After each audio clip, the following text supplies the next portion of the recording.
Our presidential guards no longer wear khaki, warlike uniforms as they did under the old regime. This is just one of the many changes that came with the restoration of democracy under President Havel.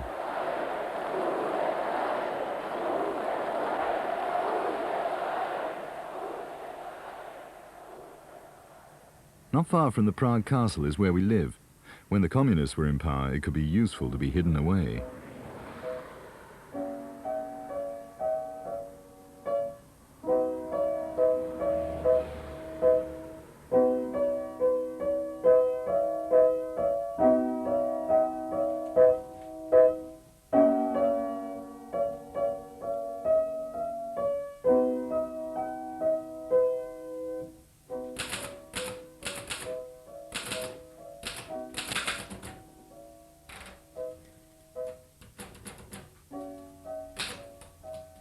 Tak jmenuji se Tomáš Klepek se svou rodinou, žijí v Praze. My name is Tomáš Klepek. My wife is called Jana. We have 5 children, 4 daughters and a son. The girls are Klara, Krystyna, Dominika and Judita, and our son is the youngest. He's called Cyril. Our roots are here. My wife and I were both born in this city. We studied here. All our friends are here. Prague is our home.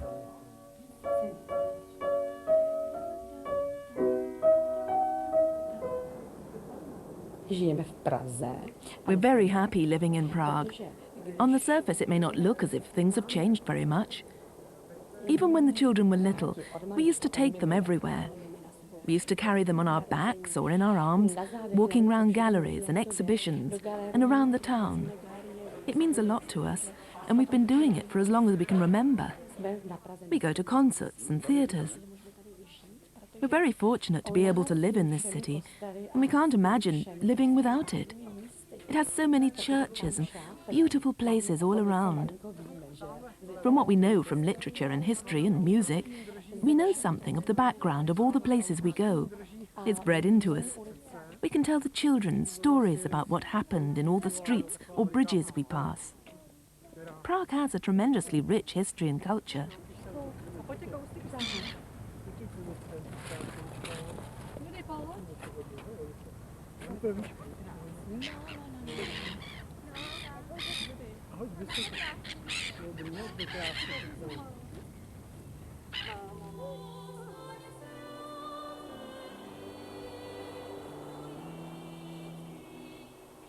This is the Church of Our Lady of Victories. In communist times, going to church was not encouraged. It could adversely affect your chances of getting a good job, or your children's chances of getting a better education. But we could come here because it was seen as a historical monument. It was the first Baroque church to be built here, and it's the place where the famous Infant of Prague is kept, and we often used to come here to see it.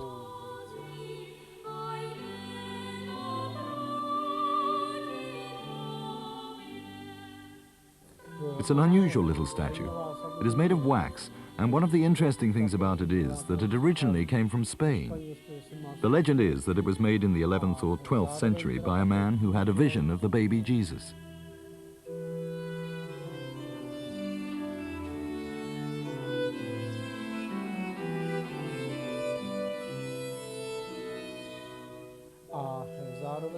It is always dressed in special clothes, and the clothes are changed to match the liturgical colors of the church's feasts and seasons. That means that every time we come to the church, the statue is dressed in other colors and looks different.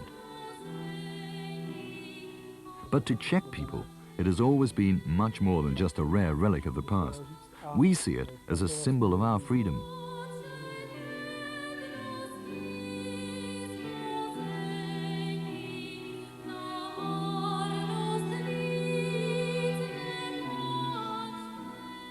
People think miracles have been worked through it, and it's known all over the world.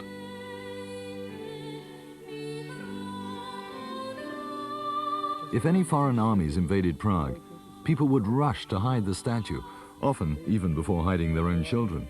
They'd put it in a safe place so that it couldn't be damaged in the fighting. The communists didn't hide it away. To them, it was just a museum piece.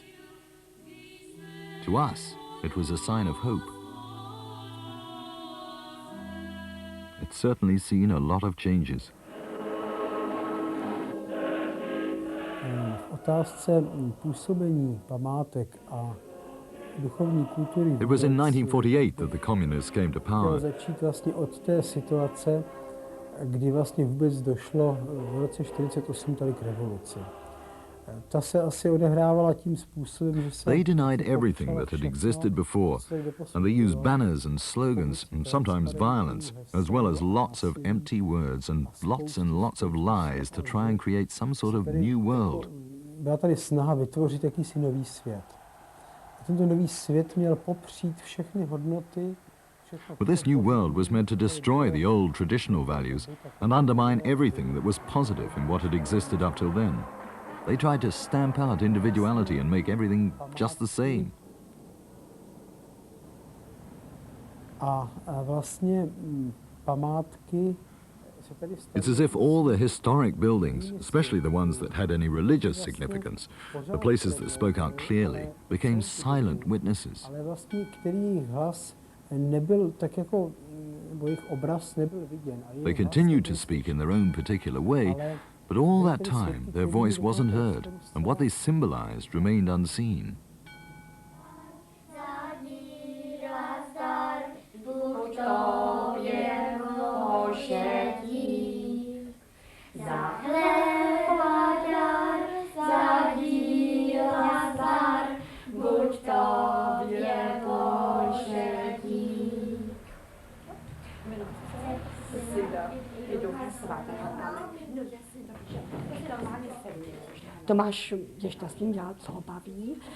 Tomasz is a very happy person. He enjoys his work. I find that for me, it's the children that give my life a tremendous meaning. With each of the children, I know that they were meant to be born, that each one of them was meant to be born just the way they are and at just the time they were born. With each one of them, I believe that they are just what they were meant to be. That's a wonderful feeling. I have to admit that I don't know where this certainty comes from, but I don't think things happen by accident. And I feel that each child has given me something concrete and unique. I come from a Roman Catholic family. My family has always been Catholic. My father was very, very strict. Well, you could really say he was extremely strict. But looking back on it today, I think he really brought us up well, though be it in his own way. So my earliest experience of faith was that I was forced to remember things and repeat them by heart. So I had a very simplistic idea of religion. For example, I used to imagine God as a little old man floating on a cloud.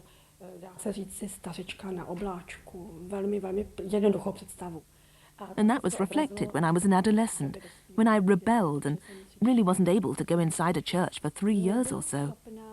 I lived it through in my own way. I was looking for beauty and spirituality in things that were close to me. At that time, it was things like music that I looked to. It wasn't really until I was about 20 that I began going to Christian meetings, and my friends helped me to find a new faith in a loving God. And I really do thank God for this.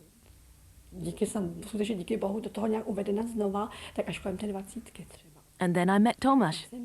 It was a very special meeting. He was a very effervescent man, very open and creative. And I felt really wonderful when I was with him because he was simply a happy man. And that's how it was.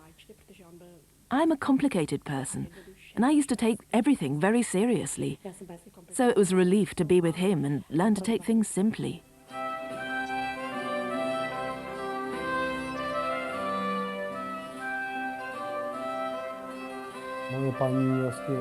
My wife grew up in a very religious family, but my background was different. I had to find my own way, and it took a longer time. In my professional life, I specialized in dealing with buildings and architecture.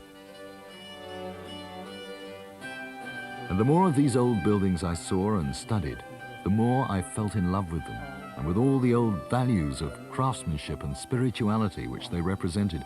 I found I couldn't live without the tradition, the positive values which they showed me. So I began to accompany my wife to Christian meetings, and now I work in the Ministry of Culture. a job which would have been closed to me under the old regime.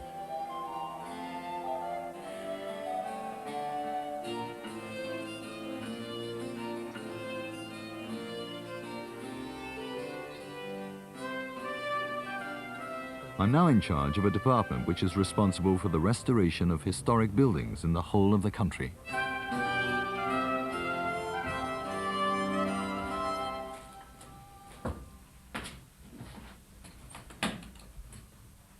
Já bych řekl, že v otázce církevních objektů. The previous system of dealing with religious structures and the church as a whole, especially with the buildings, was to suppress all religious orders and communities. The orders were the first thing they tried to destroy, because they knew they couldn't manipulate the people in them. So all monasteries were taken over, most of them by the Ministry of the Interior, the secret police, who used the confiscated buildings to house their records and archives, so they were kept closed to the public. The buildings that were used in this way were reasonably maintained, but those they didn't use were mostly completely destroyed or became derelict and almost beyond repair.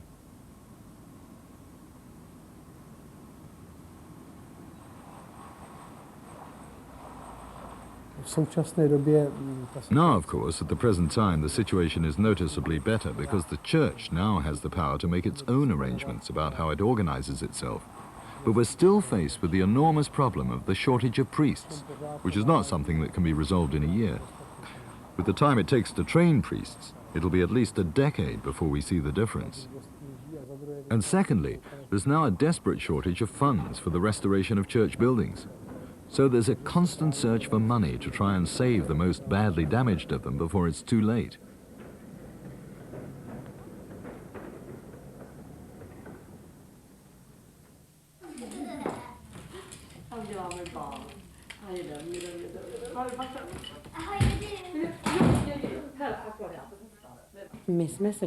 My generation were born into an atheistic society. Nowadays, we've started to ask ourselves a lot of questions. Everything is all right now. We have freedom now and all the basic things. We don't have to try and cover things up. And we can talk openly to everyone, not just our friends, without being afraid. Now we ask ourselves how we could have lived under that regime. How did it all work? How did we manage to breathe and do all the things we did? You could see it in the streets. This might be a digression, but I remember during those years I used to come home feeling really depressed, a tremendous depression. I got a feeling of emptiness, loneliness, inner void. Yes, people were unhappy, or they seemed unhappy, shut up inside themselves, totally closed in. Everyone had their collars pulled up and their eyes were always looking down. The streets were full of people, and yet they were deserted. People who couldn't find their way or didn't seem to be able to. Nowadays, it's completely different. Today, I can walk along the street and come home without any depression. On the contrary, I come back with impressions of lovely people.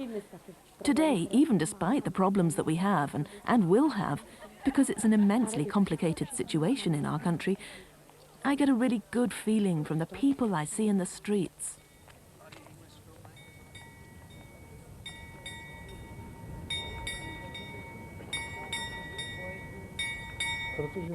Because the totalitarian regime was trying any way it could to repress all possible means of free communication between people, it had the very negative effect of isolating people from one another. It closed them in on themselves as everyone shut themselves in their own individual homes.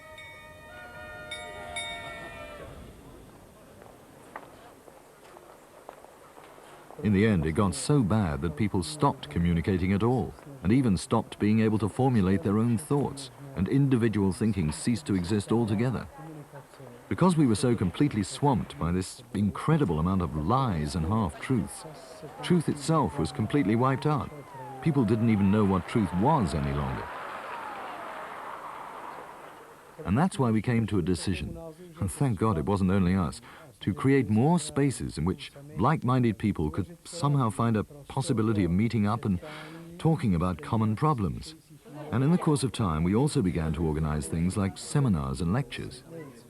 Sometimes they were about the visual arts, sometimes they were about literature, but in most cases, they were about philosophy and about the spiritual dimension of things. So that was the way we were able to create a space for ourselves, to help each other to formulate our thoughts and ask questions and suggest answers and so on. Those meetings were tremendously interesting. More and more people used to come to them. Even some of the more prominent dissidents at the time, like Mr. Havel, who is now our president. Of course, as more people became involved, it began to be dangerous. We had a feeling now and then that someone was sitting in a car or standing in the street outside our house. There definitely was someone there sometimes. And then we got the impression that there were two men outside our house all night. And that wasn't a very good feeling. And then we really began to be afraid. I was afraid. I must admit my hands were shaking.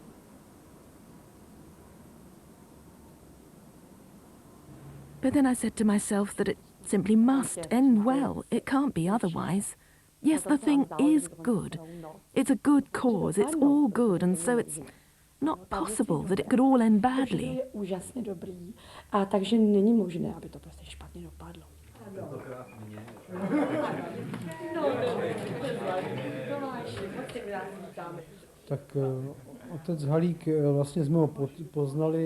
When we first met Father Halík, we didn't know him as a priest, but as an ordinary person.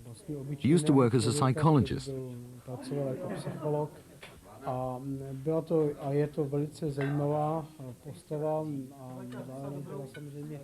He's a very interesting person, as well as being a very good friend of ours who became godfather to our Cyril. The interesting thing about him is that he worked secretly as a priest for 10 years, mostly among the intellectuals and the university students.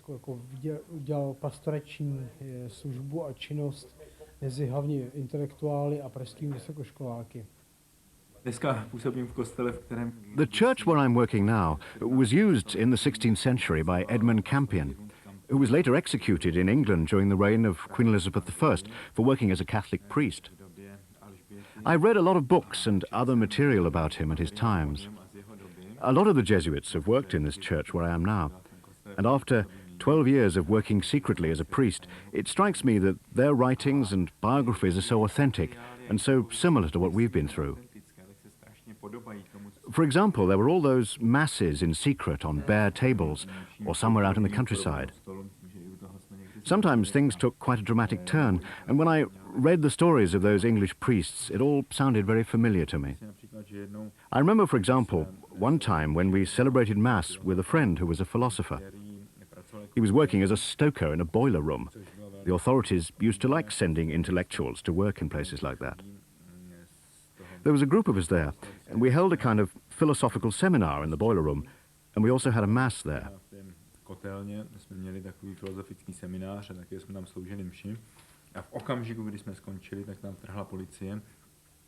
Just as we'd finished, the police burst in. They'd obviously had a tip-off from someone, and they took us all away for interrogation. But during those few seconds when we heard them banging on the door, we managed to hide the chalice and the missal, and when they were searching, they didn't find anything. And that's why they let us go the following morning.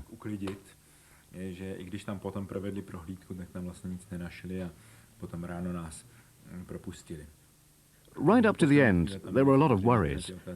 But I'd like to stress that I don't regret a single minute of it, because it was a great experience to connect one's priestly work with a secular profession and a secular environment, and be involved in immediate interhuman experience. Even today, when I can work openly, I think I still derive a lot from those experiences of being closely involved with people. When people met a priest, quite simply, not seeing him in an official capacity or as being sent by someone, the confidence was built in a situation of friendship. It was built on trust and through mutual confidence, human closeness, and a sense of understanding and responsibility for one another. I think that all that created something immensely valuable in those groups. It's something that will be worth preserving, even in the new conditions that we have and with the new freedom that we enjoy.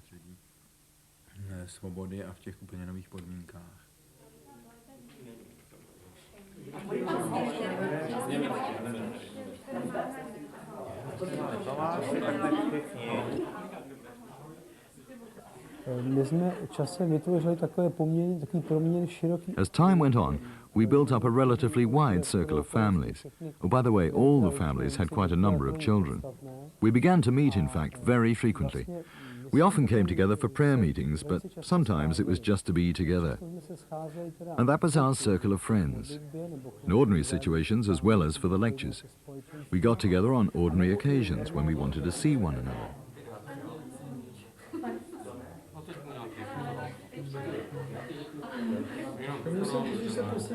During all that period, our friendship was growing stronger, and that was one of the things that helped us enormously at the time, and still does.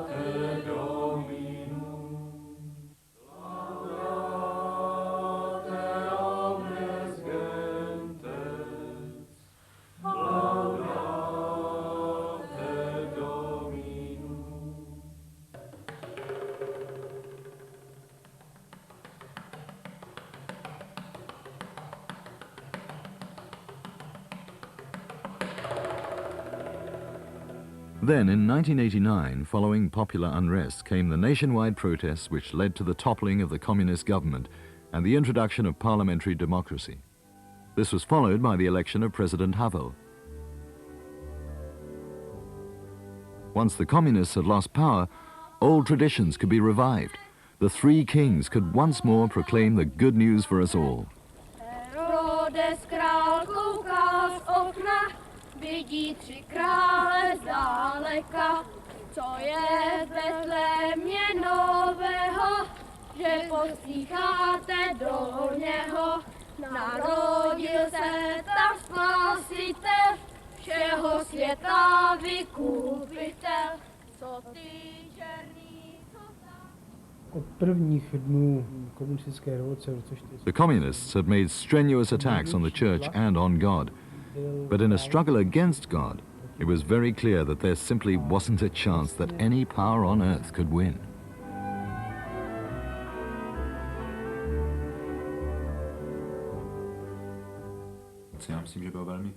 I think what the Pope said to us during his visit to Czechoslovakia was very important.